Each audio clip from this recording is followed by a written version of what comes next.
नमस्कार शेतकरी मित्रांनो, मी आपला शेतकरी मित्र किशोर बुडे. खूप जणांची कमेंट्स होती की खूप दिवसापासून की तुम्ही सेंद्रिय शेती करत असताना कीटकनाशक निविष्ठा ज्या बनवता, कीटकनाशक त्याचा सबस्टिट्यूट काय आहे बा किंवा काय बनवता बा, याचे खूप जणांचे प्रश्न होते. तर त्यांच्यासाठी मी हा व्हिडिओ बनवत आहे मित्रांनो. तर काय झालं आपण की आपल्याकडे कालीमुछ म्हणून तांदूळ होता किंवा पार्वती सूत पण आहे आपल्याकडे. तर तो 5 किलो घेतला, म्हणजे बगर पॉलिशचा. त्याला म्हणजे बगर इन्सेक्टिसाईड बगर याचा तो लागतो आपल्याला. तर आपण तो 5 किलो घेतलेला आहे. काय केलं होतं की घरी तुकडा जो म्हणतो तांदळाचा तुकडा तो होता आणि काही चांगला पण तांदूळ होता. तर एकदम चांगला ओरिजिनल तांदूळ हे एकदम चांगल्या क्वालिटीचा बगर पॉलिशचा हा तुकडा आहे आणि हा तांदूळ आहे 5 किलो. तर आपण 5 किलो तांदूळ घेतलेला आहे. बायकोला न सांगता आपण हे काम केलेलं आहे. तर हे ठेवलं आहे आणि चुलीवर आपण काय केलं आहे की गरम करायला आता हे ठेवलं आहे. तांदळाची जी पेज निघते वरवरची, तर त्याचा आपण बनवणार आहे इन्सेक्टिसाईड. आणि जो राहिलेला भाताचा जो चोथा आहे त्याचा बनवणार आहे आपण मायक्रोरायझा. तर तुम्ही ह्युमिक ॲसिड म्हणा किंवा मायक्रोरायझा म्हणा. तर ते कसं काय बनवता येतं तुम्हाला मी हळूहळू दाखवत आहे मित्रांनो. चला बघा मित्रांनो.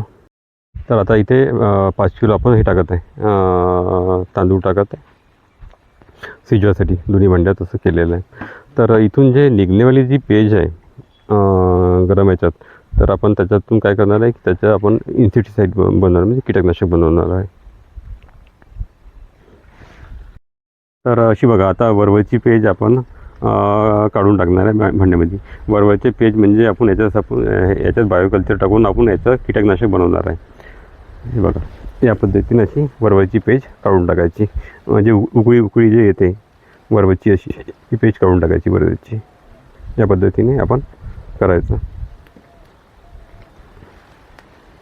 बघा मित्रांनो, वरवरची जी पेज आहे ती आपण काय केली आहे की ह्या घगऱ्यात काढून ठेवलेली आहे 15 लिटर. आणि हा भात असा शिजायचा समजायचा, म्हणजे याला थोडा थंड होऊ द्या लागेल. आणि थंड झाल्यावर आपण काय करणार आहे की ह्या मडक्यात घालून ठेवणार आहे, काढून ठेवणार आहे.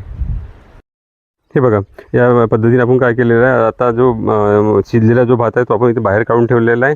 आणि काय केलं आहे, भांड्यात नाही का अजून पाणी भरलेलं आहे. जवळपास 20-40 लिटर असं पाणी भरलेलं आहे. आणि अजून ते गरम करायला ठेवलेलं आहे. आणि ही पेज आहे आपण आधी काढलेली. आता काय करणार आहे, ही पेज आणि हे 2 भांड्यातलं पाणी एकत्र जमा करून आपण काय करणार आहे की याच्यात बायोकल्चर जे आपल्याकडे बनलेलं आहे ते आपण टाकणार आहे याच्यात. आता ह्या राहिलेल्या भातात काय करू मित्रांनो, आपण जवळपास अर्धा किलो गूळ वगैरे आपण याच्यात मिक्स करून घेऊ. एकजीव करून टाकून मिक्स करून, आणि मग तो काय करून आपण की ह्या मडक्यात असं भरून घ्यायचं पद्धतीनं. असं मग आपण त्याला थंड होऊ द्यायचं ह्या पेजला, आणि मग ह्या ड्रामात मिक्स करून. त्या पद्धतीने मित्रांनो काय करायचं, आपण 200 ml बायोकल्चर ह्या ह्याच्यात टाकून द्यायचं. 48 तासात काय होईल, तुमचं निळसर पाणी तयार होईल. ते पाणी तुम्ही कीटकनाशक म्हणून सर्व जागी वापरू शकता. ज्या किडीला दाता आहे, तिची खोडकीड म्हणा किंवा पाणी खाणारी अळी, अशा किडीसाठी तुम्ही वापरू शकता. तर वापरताना काय करायचं मित्रांनो, 2 लिटर हे आपलं जे बनलेलं आता कल्चर आहे ते घ्यायचं. 2 लिटर 200 लिटरच्या बॅरलमध्ये टाकायचं. आणि काय होतं, एक दिवस राहू द्यायचं. आणि ते कल्चर तयार झालेलं कल्चर, म्हणजे फर्मेंटेड झालेलं कल्चर काय करायचं, वरून पण स्प्रे करायचं कोणत्याही पिकाला, आणि खालून पण जमिनीतून सोडायचं. तुम्ही ड्रेंचिंग सोडा, स्प्रिंकलरनी सोडा, या पद्धतीने सोडू शकता. या पद्धतीने तुमच्या अळीचा आणि किडीचा बंदोबस्त होऊ शकतो मित्रांनो. तर या पद्धतीने काय केलं मित्रांनो, आपण जो भात आहे तो आपण ह्या मातीच्या माठामध्ये भरून ठेवलेला आहे दोन्ही. आणि त्यात 100 ग्राम गूळ टाकला. दोन्ही याच्यात 100 ग्राम गूळ टाकला आहे. आणि आता ते आपण काय केलेलं आहे, हे आपल्याकडे उंबराचं झाड आहे,